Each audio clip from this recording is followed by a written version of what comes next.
All right, this is Geometry A, Unit 2, Lesson 5, exploring some of the common problems that their students tend to have with this unit. You're introduced to a couple of concepts here, some things like vertical angles, complementary angles, supplementary angles, and linear pairs. So it's important to understand what those mean so that you can write the equations that are given. And then the other thing, of course, is being able to write and solve an equation. So an angle is said to be vertical.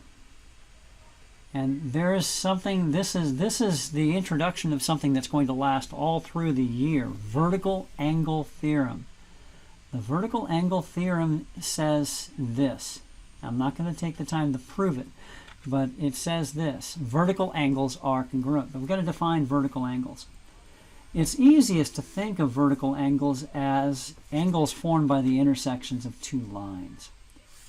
So we have a line and another line that intersect at a point. Okay? But that's not typically the way we define vertical angles. Vertical angles are opposite each other when lines intersect. So these two are vertical angles, and vertical angles are congruent by the vertical angle theorem. Okay? And these two angles are also vertical angles. So it creates two pairs of vertical angles, and vertical angles are congruent. That's what the vertical angle theorem says. Okay? So if I number these 1, 2, 3, 4, I would say angle 1 is congruent to angle 3, and angle 2 is congruent to angle 4.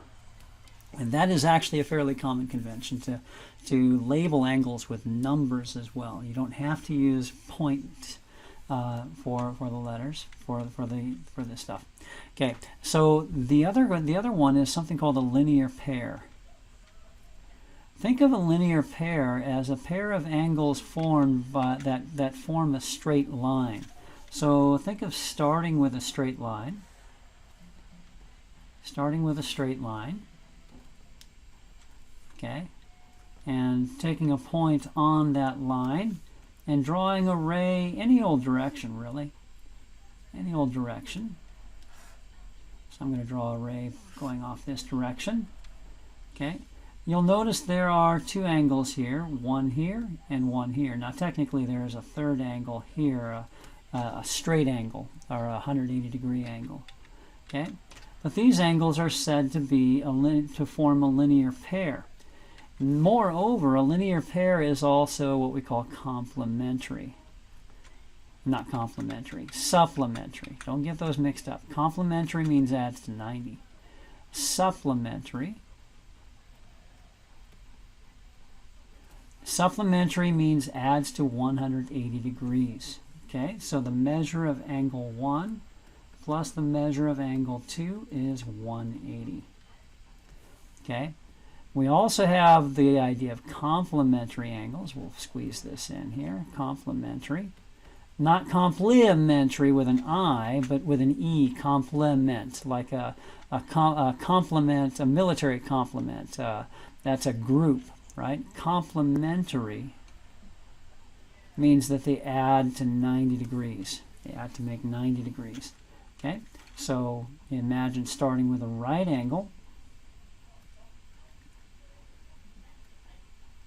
And there's actually more vocabulary associated, like adjacent angles and interior and exterior of an angle. You're going to get all of that in the lesson here. But I wanted to focus primarily on notation and on writing and solving equations from the problem here. There we go. Okay, and so here we go. So these two angles are said to be complementary. So angle 3 and angle 4. And the measure of angle 3 plus the measure of angle 4 is 90 degrees. Okay, so that said, let's set up a problem. Okay. Oops, I went the wrong direction here. There we go. Let's set up a problem. Let's say we've got some points here. Got point A, point B, point C and point D. Okay, and I've got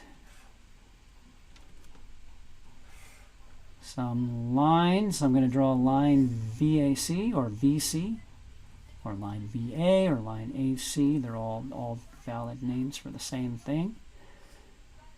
To name a line, use 2 points. Always capital letters for points. And ray AD.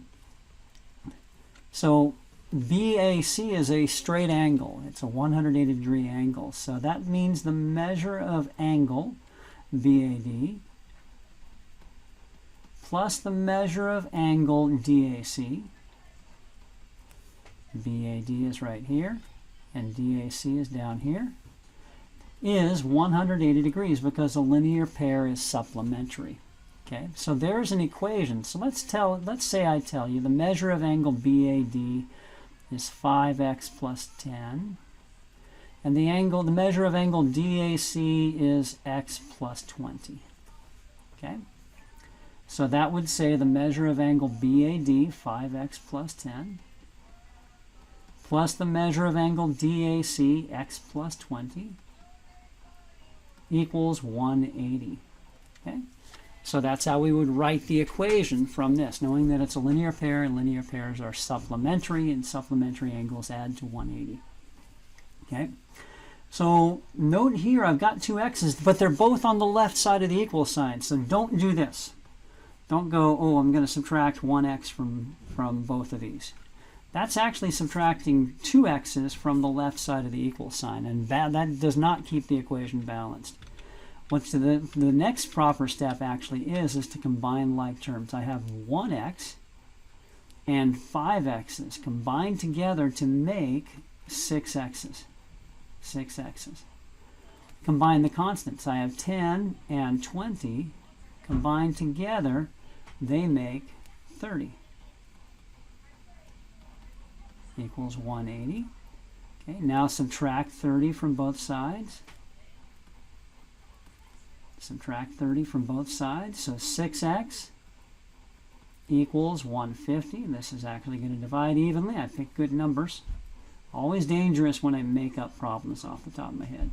6 divided by 6 is 1. 1x is just x. So x equals 6 divided by 15 goes twice. That's 12, leaving 3 left over. 30 divided by 6 is 5. So 25. You don't have to do the arithmetic in your head like that. Use a calculator. Use Desmos. Calculators are always allowed. Now you might have been asked, find x, in which case you're done. But you might have been asked to find the measure of the angles, in which case we're going to plug in x. Okay? And my son is coming through making noise while I'm recording. 5 times 25 plus 10. Let's see if this even works. 5 times 25 is 125. Plus 10 is 135 degrees. And that's the measure of angle BAD. The measure of angle BAD. Okay? The measure of angle DAC is x plus 20, which is 25 plus 20, which is 45. Just to check, 135 plus 45 is 180. So that's a good way to check in the end to make sure you did it right. I hope that answers some of your questions. Feel free to book a live lesson if you need any help.